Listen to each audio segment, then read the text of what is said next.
अर्जुन और माया ने असुरों से किसी तरह अपनी जान बचाई, लेकिन जंगल की गहराइयों में उन्हें एक गुफा दिखी जिससे एक रहस्यमय प्रकाश निकल रहा था। माया ने अर्जुन की ओर देखा और कहा, यह वही जगह हो सकती है जहां कुंतल की शक्ति छुपी हुई है। हमें अंदर जाना होगा। गुफा के भीतर कदम रखते ही दोनों को लगा जैसे समय रुक गया। दीवारों पर प्राचीन लिपियों में कुछ लिखा था जिसे माया ने पढ़ना शुरू किया। यहां लिखा है कि शक्ति वापस पाने के लिए एक परीक्षा देनी होगी। यह परीक्षा तुम्हारे साहस, निष्ठा और बलिदान की होगी। अचानक गुफा का वातावरण बदलने लगा। सामने 3 मार्ग प्रकट हुए। पहला मार्ग भयावह आग से घिरा था, दूसरा मार्ग बर्फ की ठंडी चट्टानों से ढका था, तीसरा मार्ग काले पानी से भरा था जिसमें कुछ विचित्र जीव तैरते दिख रहे थे। माया ने चिंतित स्वर में कहा, हमारे पास समय कम है, हमें सही मार्ग चुनना होगा। अर्जुन ने ध्यान से मार्गों को देखा और कहा, यह केवल शक्ति की परीक्षा नहीं है, बल्कि हमारी समझ और एकता की भी। हमें साथ चलना होगा। वे तीसरे मार्ग पर चल पड़े।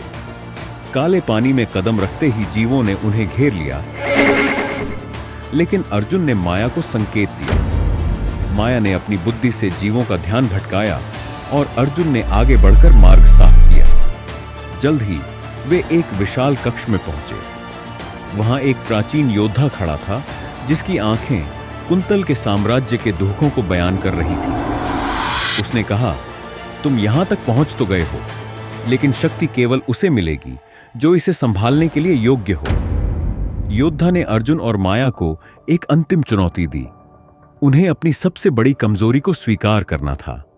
अर्जुन ने कहा, मेरा अहंकार मुझे रोकता है। मैं हर लड़ाई को अकेले जीतना चाहता हूं, जबकि सच्ची शक्ति साथ में है। माया ने कहा, मेरा डर मुझे कमजोर बनाता है। मैं कभी खुद पर भरोसा नहीं कर पाती। योद्धा मुस्कुराया और बोला, तुमने सच्चाई को पहचाना है। अब कुंतल की शक्ति तुम्हारी है, लेकिन याद रखना, शक्ति का सही इस्तेमाल ही इसे बचा सकता है। अर्जुन और माया ने मिलकर शक्ति प्राप्त की, लेकिन साथ ही उन्हें यह भी समझ आ गया कि यह युद्ध अब भी समाप्त नहीं हुआ। असुरों के पीछे एक और बड़ी ताकत थी जो सब कुछ नष्ट करने के लिए बढ़ रही थी। क्या अर्जुन और माया इस नई चुनौती का सामना कर पाएंगे? कुंतल का भविष्य अभी भी अंधकार में था,